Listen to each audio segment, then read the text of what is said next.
Bonjour à tous et bienvenue aux 13h de la télévision du Burkina. Voici le sommaire. 3 morts et 2 blessés, c'est le bilan de l'incendie d'un dépôt de carburant illicite dans le quartier Diaradougou de Bobo-Dioulasso. L'incendie s'est déclaré dans la nuit d'hier aux environs de 22h. Les flammes ont également occasionné d'importants dégâts matériels. La jeunesse musulmane en ordre de bataille contre l'extrémisme violent, des membres de l'association des élèves et étudiants musulmans du Burkina ont marché hier contre le terrorisme et pour la paix, une marche organisée dans le cadre de la commémoration des 30 ans de l'AMB. Battu à la présidentielle en 2012, Nicolas Sarkozy veut reconquérir l'Élysée.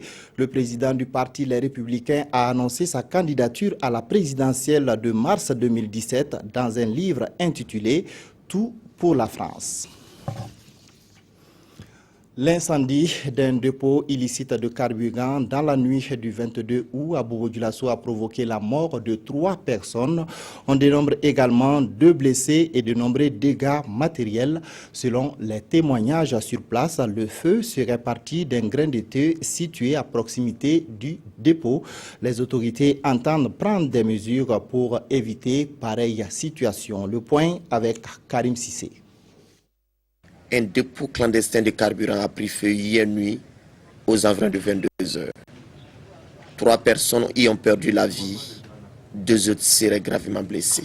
Hier vers le 22h, moins 5 comme ça. Bon, on a vu les enfants commencer à crier, qu'il y a du feu, il y a du feu. Bon, on a sorti, bon, on a vu des personnes qui ont enlevé leurs habits. Et puis avec du feu, hein, bon, d'accord, on a essayé de les secourir. On a vu les gens crier ici. Bon, on a vu son pied à la porte, mais on ne peut pas rentrer.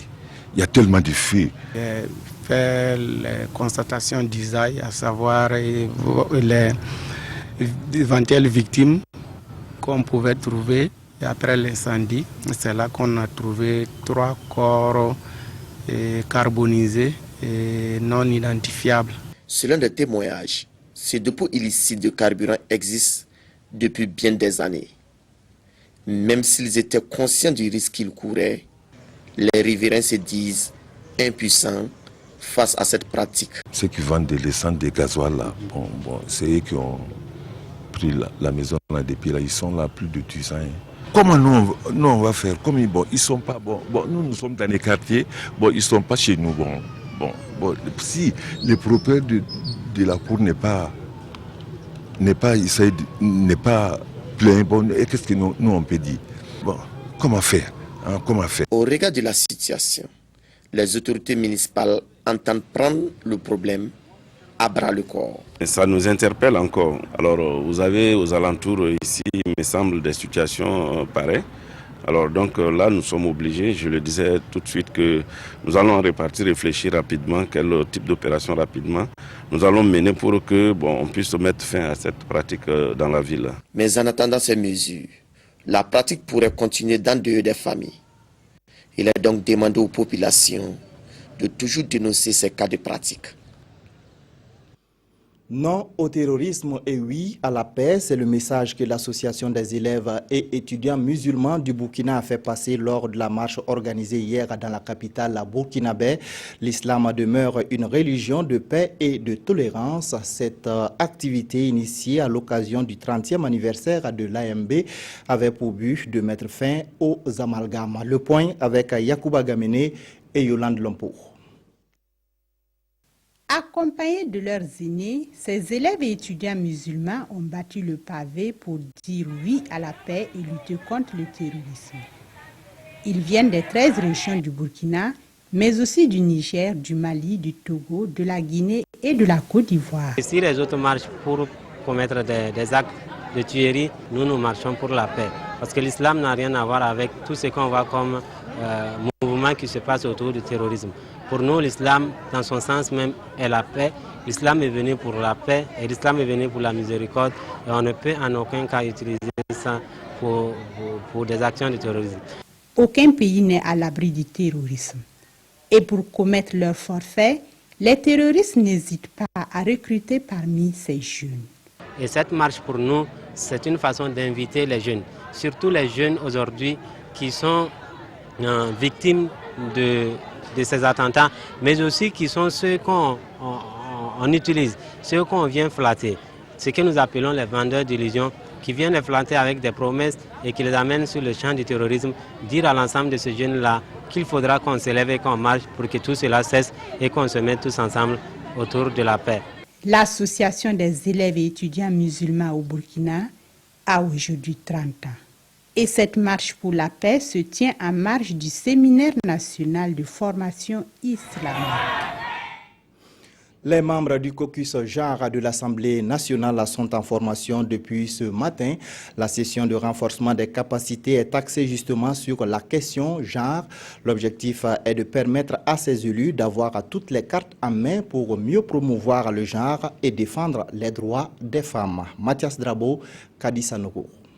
De promouvoir l'intégration de l'approche genre dans toutes les activités du Parlement. C'est un concept qui prend en compte les statuts, les relations, les rôles, les responsabilités des hommes et des femmes.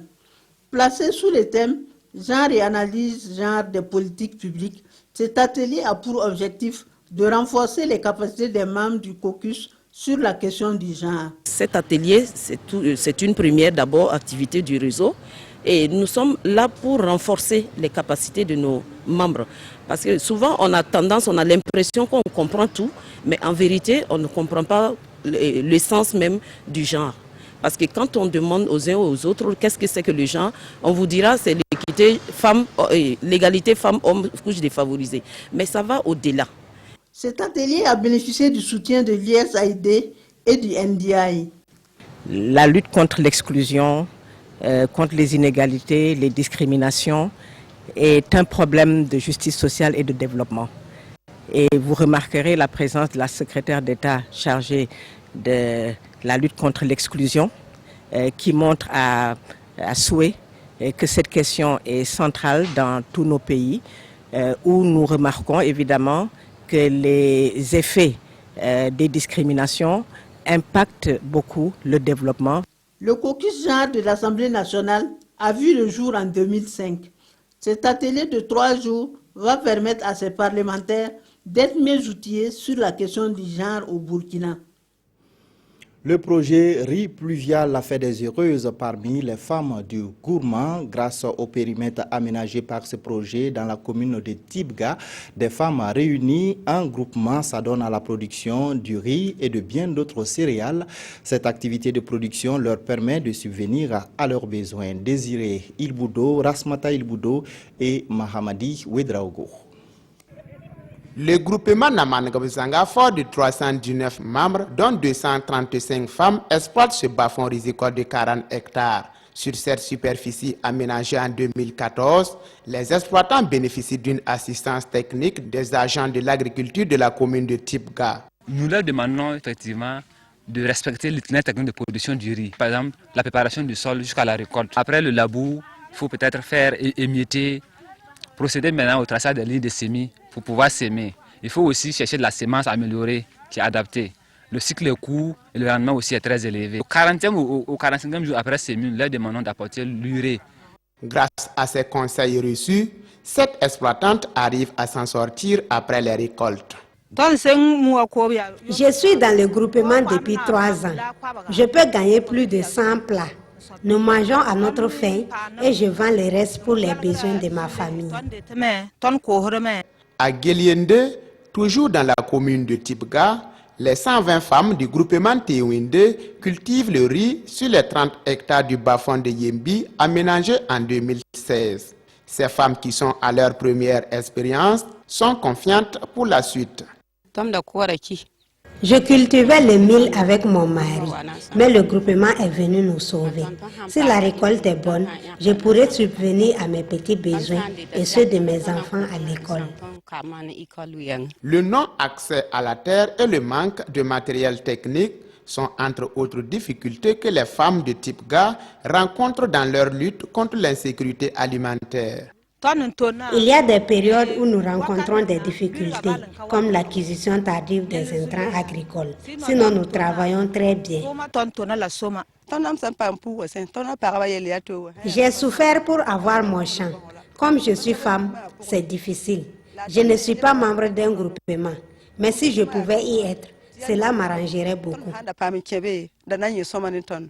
Pour cette campagne agricole de 2016, plus de 160 tonnes de riz sont attendues par ces groupements qui bénéficient de l'accompagnement du projet riz pluvial. Il sert d'intermédiaire entre les producteurs, les éleveurs et les autres composantes du village. Le Rouga, ou chef éleveur du village de Dokodi, dans le Sénat, a été intronisé le jeudi dernier. Il est assisté dans sa mission d'intermédiation par des jeunes appelés garçons. Comment se déroule l'intronisation de ce chef? Des explications de Bourema Kane et Joseph Bambara. Réjouissance et liesse à Torodi, village situé à 3 km de Dori. Les habitants de ce village et leurs invités se sont parés de leurs plus beaux accoutrements lors de l'intronisation du Rouga, entendez par là le chef des éleveurs de cette localité. Événement qui constitue une première dans ce village de pasteurs. Le Rouga, c'est le chef des éleveurs. Son rôle, c'est de servir d'intermédiaire entre les éleveurs et les agriculteurs, les forces de l'ordre, les autorités religieuses. Intronisé ici par le chef des Rouga de Fadangouma, c'est un chef heureux et comblé de présents qui entend être digne de la confiance placée en sa personne. Je promets de faire de mon mieux pour préserver toujours la sécurité de ce bétail et tous les éleveurs. Et aujourd'hui, tous ceux qui voient ça savent bien que vraiment ce n'est pas un petit truc. Et on est en train d'essayer de voir comment faire pour que l'élevage ici puisse vraiment aller de l'avant. Monsieur Brahima Diallo, intronisé ce jour par le président de l'Union des Rouga, sera le premier répondant des éleveurs en cas de besoin dans tout le village de Torodi. Il sera appuyé dans sa tâche par 17 jeunes communément appelés garçons et par le réseau de Rouga implanté dans 5 régions du Burkina et quelques pays de la sous-région. Le procès du djihadiste présumé Ahmad Al-Faki Al-Mahdi, accusé d'être à l'origine de la destruction des mausolées de Tombouctou au Mali, a débuté hier lundi. L'accusé a plaidé coupable et exprimé ses regrets devant les juges de la Cour pénale internationale. Le procès qui s'est ouvert ce lundi devant la Cour pénale internationale est une première à plusieurs titres. Il concerne un djihadiste présumé, le conflit au Mali, la destruction du patrimoine, à savoir des mausolées de Tombouctou en 2012, et l'accusé Ahmad Al-Faki Al-Mahdi plaide coupable. Mesdames et messieurs, c'est avec un profond regret et une grande douleur que je dois plaider coupable. Et toutes les charges retenues contre moi sont exactes et correctes. Je suis vraiment désolé et j'éprouve vraiment des remords. Selon l'accusation, l'homme est un membre d'Ansar-Dine, organisation liée au groupe djihadiste d'Al-Qaïda qui depuis janvier 2012 contrôle alors le Nord Mali et entre en avril dans Tombouctou. Au début de l'été 2012, Al-Mahdi, qui a pris le nom de guerre d'Abou Tourab, aurait supervisé la démolition de 9 mausolées de la ville des 333 saints, classés au patrimoine mondial de l'UNESCO. Les plus anciens datent du XIVe siècle. Les habitants vont y solliciter le secours des protecteurs de Tombouctou, pratique insupportable pour les djihadistes. En janvier 2013, ces derniers détruisent aussi 4200 manuscrits, juste avant d'être chassés de la ville par les soldats français de l'opération Serval. Mais la grande majorité des documents ont pu être récupérés lors d'opérations de sauvetage. Chef présumé de la Hizba, la brigade islamique des mœurs, Ahmed Al-Mahdi est arrêté au Niger par les soldats français en 2014 dans un convoi transportant des armes depuis le sud libyen. Il est transféré un an plus tard vers la prison de la CPI. Aujourd'hui, une dizaine de mausolées ont été reconstruits par l'UNESCO dans le cadre d'un programme financé par plusieurs pays et institutions. Les sites originaux ont été reproduits à l'identique. Les ONG maliennes, notamment, attendent beaucoup du procès d'Al-Mahdi, même s'il leur laisse un goût amer. L'accusé est le seul djihadiste à avoir été transféré à La Haye pour les exactions commises pendant l'occupation du Nord Mali. Aucun crime de sang ne fait l'objet d'une procédure à ce jour. Nicolas Sarkozy a annoncé sa candidature à la présidentielle de 2017 en France, annonce faite dans un livre intitulé « Tout pour la France ». Mais avant, l'ancien président doit faire face à la concurrence au sein de son propre parti et surtout remporter les primaires républicaines. Sans surprise, l'ancien président de la République française, Nicolas Sarkozy, est à nouveau candidat à l'Élysée. Annonce faite dans un livre à paraître mercredi intitulé « Tout pour la France ». Mais avant 2017, le chef de l'opposition devra d'abord affronter une douzaine de concurrents lors de la primaire à droite, notamment Alain Juppé qui le distance dans les sondages. Dans la majorité aussi, la liste des candidats est déjà longue. On y retrouve 3 anciens ministres du socialiste François Hollande, dont Arnaud Montebourg, le chantre du Made in France. À l'extrême gauche, Jean-Luc Mélenchon est lui aussi en campagne. Ses militants parcourent la France depuis plusieurs semaines à la rencontre des abstentionnistes. Enfin, à l'extrême droite, Marine Le Pen. Tous les sondages donnent la présidente du Front National au second tour de la présidentielle avec un score de 30% au premier. Reste une inconnue, François Hollande se présentera-t-il à sa propre succession? Impopulaire et contesté au sein même de son parti, le chef de l'État attend la fin de l'année pour se prononcer.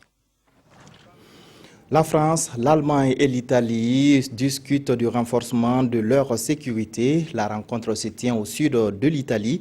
Les dirigeants des 3 pays ont appelé les autres pays européens à une plus grande coopération pour assurer la protection des frontières de l'Europe.